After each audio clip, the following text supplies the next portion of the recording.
defense bill that just became law. Congressman, welcome back to the show. What do you make of Azmat Khan's reporting for the New York Times? How much did it surprise or shock you? Or were you aware of how many civilians we've killed but not counted in places like Iraq and Syria?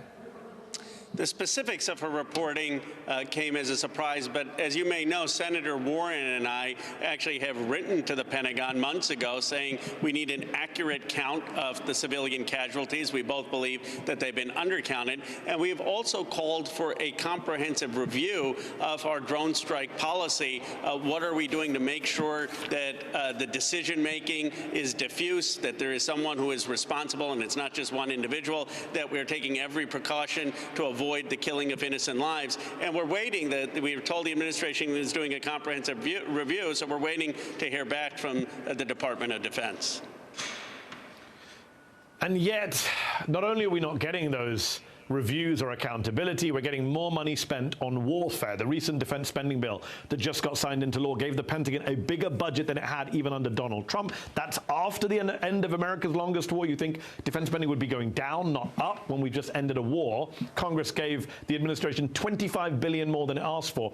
And forget Republicans, 169 Democrats in the House, 41 Democrats in the Senate voted for that budget. You didn't. Why did so many Democrats support a bloated defense budget? Is it hawkish ideology? Is it lobbying from the military-industrial complex? What explains it? I think there's a fear of being seen as weak on national security, but we need to have the strength of our convictions. No one, I think, in this country believes that we need a defense budget that is more than Ronald Reagan's budget in 1985 at the height of the Cold War. In real dollars, this budget is more. And instead of focusing actually on cyber threats or actually on forward-looking investments, it's actually a lot of money going to defense contractors, to legacy industry. This isn't the money that's going to military families. So I think we have to break down where the expense is going, why it's not justified, who is profiting off this, and have the strength of our convictions of what's actually going to keep the American people safe and actually going to create jobs. Some in Congress, like Senator Joe Manchin from your party, are keen to spend money on defense, but not on childcare or health care or climate change. The Build Back Better bill is still stuck in the Senate because of Manchin and Sinema, and of course 50 Republicans.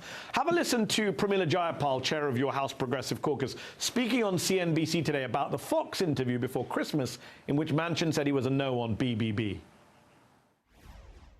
Senator Manchin did call me after he gave that interview on Fox News, and we talked about the fact that the bill that he had, the framework that he had agreed to just a month before he had given his commitment to the president on that framework, was a little bit different than the House bill that we passed. The House bill had a few more things in it that Senator Manchin had not agreed to. And typically in the legislative process, that's a discussion. You can take those things back out if you really can't get 50 votes. Was it a mistake in hindsight for Congresswoman Jayapal and you and your House Progressive Caucus to allow the Build Back Better bill to be split off from that bipartisan infrastructure framework that Manchin valued, to give up any leverage, to let Manchin string you along? Aren't the squad members who voted against BIF and warned this would happen, aren't they looking vindicated right now? Classic Mehdi Hasan question. No, it was not a mistake, Mehdi, because the infrastructure bill on its face, I believe, is a good bill for America. And ultimately, it's going to provide rural broadband. It's going to have lead removal for safe drinking water. And the other thing, Mehdi, is that I don't think we ever actually had leverage in that way. I think what we have to do is figure out how do we get Senator Manchin on board to vote for something. But I don't believe that if we hadn't done infrastructure that suddenly he would have done Build Back Better. I think he would have been fine for both to go by the wayside. At what point do you just say to Joe Manchin, just write the bill you want and we'll pass it, given he seems to have all the leverage? Actually, that's my view. Actually, that's my view. I more or less have conveyed that with several progressives. As long as there are no poison pills, just write the bill. Let's call it the Joe Manchin bill and get everyone on board and give him the opportunity. And let's get climate. Let's get child care. You know what? Don't call it Build Back Better. I'm all for just get something done. For climate is too important. Put his name on the bill. Put his name on the bill, build him a statue behind you, do whatever it takes. Senate Minority Leader Mitch McConnell taunted the Democrats today over their legislative strategy. Have a listen to what he said. President Biden's story is that democracy is on death's door. But he spent 9 months chasing a reckless taxing and spending spree before addressing it. Must not be that much of an emergency. He's kind of got a point, hasn't he, Congressman? You went with Build Back Better first. It didn't pass. You didn't push for freedom to vote. And then when you did, that didn't pass. Here you are in 2022 with neither of those two major bills passed through the Senate, and with Republicans taunting you for prioritizing voting rights so late in the process.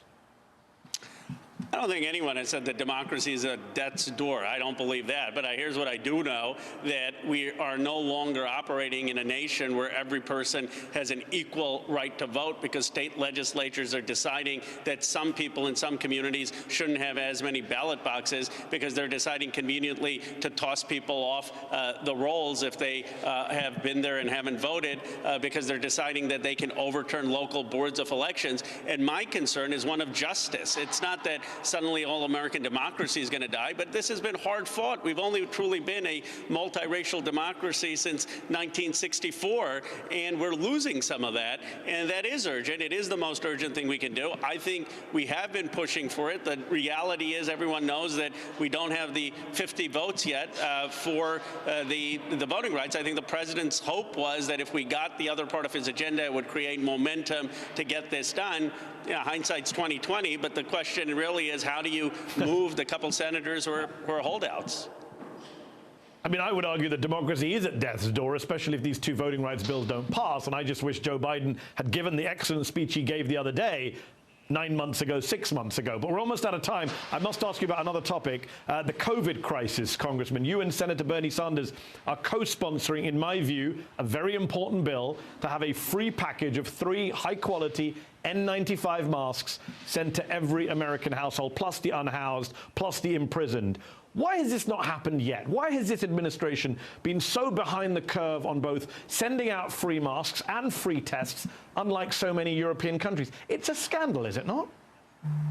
It's outrageous. I mean, we should be sending these tomorrow. With Omicron peaking in 4 weeks, imagine if every American had at least 3 N95 masks. Some of the studies show you can wear one of them up to a week. We would dramatically reduce the contagiousness. We would dramatically reduce the deaths and the infection in hospitals. Now, they say, well, everyone won't use a mask. But that's like saying, well, everyone isn't going to get vaccinated. Does that mean we shouldn't put out vaccines? I mean, it's illogical. Of course we should put these masks out. Well said. I hope they listen to you on this, and I hope they do it fast, as you say. Congressman Khanna, thank you for your time tonight. I appreciate it.